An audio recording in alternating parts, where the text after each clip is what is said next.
The death of a spouse can be absolutely devastating. It's enough you're going through emotional turmoil, but there can also be financial complications and hardships as well. Well, you could actually be getting thousands of dollars in a Social Security benefit called a survivor or a widow benefit.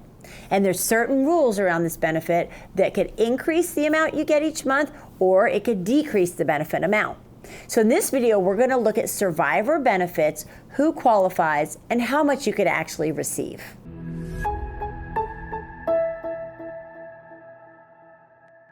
So let's look at the 4 ways that you can actually take Social Security benefits. So the first one is retirement benefit.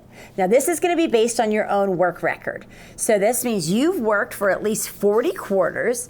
That's going to come out to about 10 years that you have worked and paid into the Social Security system, and you're going to get your benefit based on your own retirement, your own work record. Okay.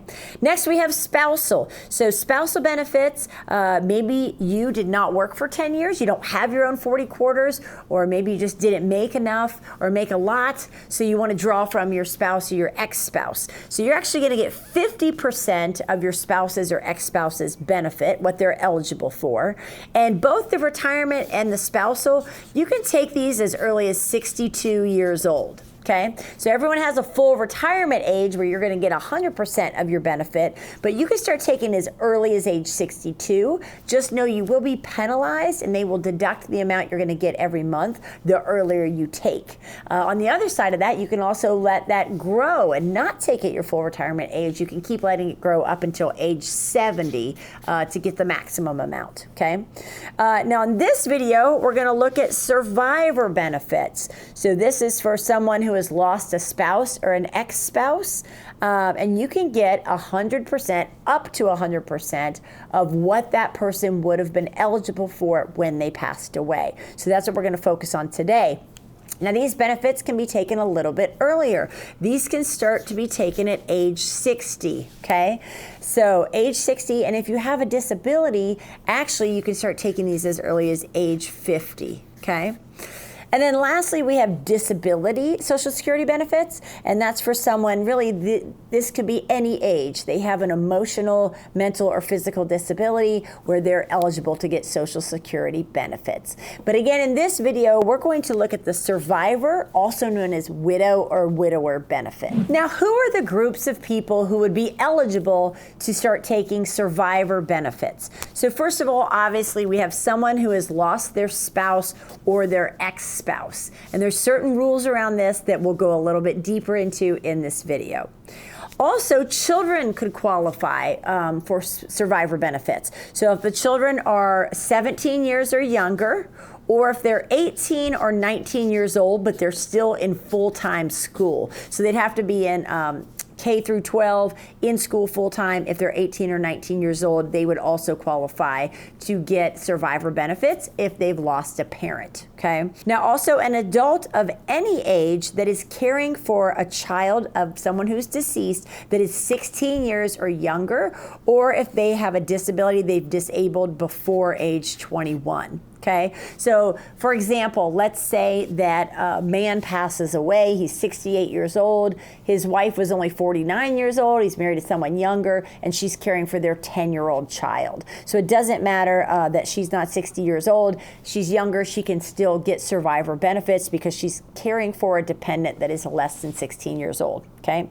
An adult with a disability. So maybe we have an adult, they might be 30, 35 years old, but they developed a disability before age 21, and they've lost one of their parents. They may be able to get survivor benefits from the death of one of their parents. And then also a dependent parent. So maybe an adult child has been taking care of their parent. They're financially taking care of this parent. The parents are financially depending on this person to care for them, and they lost their child, they pass away. That parent may be eligible to get survivor benefits based off of the deceased work record. So let's look at the rules around how you qualify if you have lost a spouse or an ex-spouse and you'd like to receive survivor benefits from their work record. So if it's a current spouse that has passed away, you yourself need to be at least age 60 to start claiming those benefits.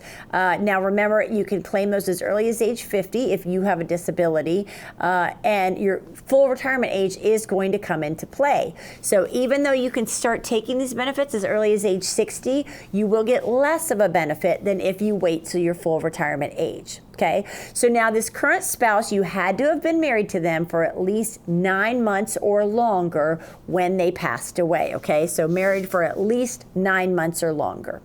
Now, if we're looking at drawing survivor benefits from an ex-spouse, the rules around that are that you had to have been married for this person for at least 10 years or longer. Okay, and you could not have remarried prior to the age of 60. So if you married after the age of 60, that's fine, but not remarried prior to the age of 60. Hey, if you found this video helpful, do us a favor. Go give us a like. We always appreciate it. And subscribe so you don't miss out on any of those future videos. And leave us a comment. We'd love to hear what you have to say. We love to answer any questions you have. That's what it's here for. So drop us a comment below. Now there's 3 rules that are going to apply to all Social Security benefits. Now, the first one is your full retirement age. So you may have heard of this. This is the age when you can get 100% of a benefit. So when we're talking about survivor benefits, you're eligible to get 100% of what the deceased was eligible for when they passed away. So the full retirement age comes into play on both sides here. The full retirement age for you and the full retirement age for the person who is deceased. So let's say that your spouse waited and they didn't take Social Security until way after their full retirement age. They waited until age 70. When they pass away, that benefit that you're eligible for is going to be higher than their full retirement age. So they'll get over the 100%. You'll get 100% of that amount. If your spouse had taken benefits earlier, that benefit might have been reduced, but whatever they were eligible for when they passed away, you're going to be eligible for 100% of that at your full retirement age. Now, if you take early, and we can look at what that looks like, but at your full retirement age, you get 100% of that benefit. If you take earlier, back to age 60, you're going to lose a percentage every year you take early. And you can actually let it grow up to age 70, and you can get more if you wait to take past your full retirement age, okay? So we're gonna look at full retirement age because it's a little bit different for survivor benefits than it is for the other kinds of benefits, okay? Next is the earnings test. So all the earnings test is simply some rules around how much income you can make from working when you're getting Social Security benefits, okay? So if you're still working and you start to get survivor benefits, the earnings test will apply, okay? And it's going to say, hey, you can still work, but you can only make a certain amount of money before we're going to penalize you. So there's a low earnings test. The low earnings test would be in a year when you're working and you're not going to be hitting your full retirement age. The high earnings test would be in a year where you're going to be working, but in that calendar year, you will be hitting your full retirement age, okay? So on the earnings test, I believe it's $23,400 on the low end for the low test. I think it's $62,000, I want to say, $160 for the high end of the earnings test. And if you go over this amount, you make more than this amount, you will be penalized $1 for every $2 you go over on the low earnings test. That will be reduced from your benefit.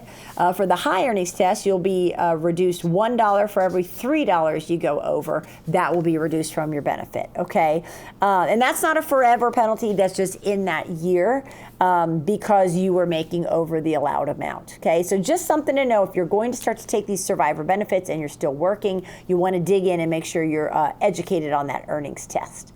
Now the last one is called the deeming provisions, the rule of deeming provisions. So this is pretty much for anyone who was born after January 1st, 1954. And this is saying when we apply for Social Security benefits, we've deemed to just apply, and we know that we are going to get one benefit, and they're going to give us the max benefit available to us. So you may be in a situation where you have a spouse that's passed away, so maybe you could get survivor benefits. But maybe you've worked and you've got your own retirement benefit because you've worked for 10 years and paid into the system. And then maybe you even have an ex-spouse who's still living that you could possibly get spousal benefits from. So this is kind of saying, hey, if I apply once, you're going to give me the highest benefit amount, and that's what I'm going to get for the rest of my life. Well, there is a bit of a loophole when it comes to survivor benefits with this deeming provisions. So you actually could start taking your survivor benefits at 60 years old. But let's say over here, you have your own benefit amount because you've worked for 40 quarters and you've paid into the system, and you could let that sit and continue to grow. So maybe you decide you're going to take survivor benefits, so you have those available to you at age 60, you take them, but your full retirement age might not be till 67, or maybe you want to even let this grow till you're age 70. You can actually take survivor benefits as long as you want until you hit your full retirement age, or you choose to start taking your own benefit and say, hey, switch over. I no longer want to take the survivor benefit. I want to take from my own work record if that's a higher amount. So the full retirement age is going to be a little bit different when we're dealing with survivor benefits. So if you were born between 1945 and 1956, your full retirement age is going to be 66 years old. And then it gradually increases. If you were born at 1962 or later, your full retirement age is going to be 67. So this chart just shows, depending on when you start taking. Remember, you can start taking benefits as early as 60 years old with survivor benefits, but you're not going to get 100% of the full amount. They're going to reduce your benefit. The lowest reduction, the lowest amount you can get is 71.5% of that benefit. So whatever your spouse or ex-spouse or that deceased person was eligible for, you're not going to get 100% of that if you take it 60 years old. You're going to get 71.5% of that benefit. And you can see, depending on your full retirement age, if it's 66 or 67, it goes up each year and you'll get more and more of that benefit. At age 66, if that's your full retirement age, you would get 100%. At age 67, if you're born in 1962 or later, you would then get 100% of that benefit. So this just may come into play. Obviously, you've lost a spouse, you may be in a difficult situation. If you need the finances, take the money, but it's a thing where you may want to consider, if I wait, I may get a lot more of that benefit every month, and this could be for the rest of my life. Now, to apply for these benefits, you're not going to be able to do that online. You're going to have to call your local Social Security office and make an appointment.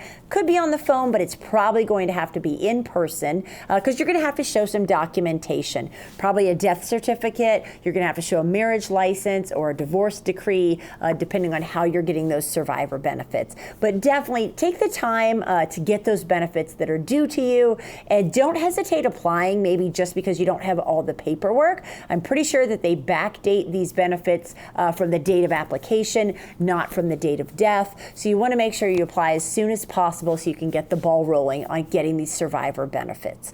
If you want to learn more about the other types of Social Security, you can check out this video right here.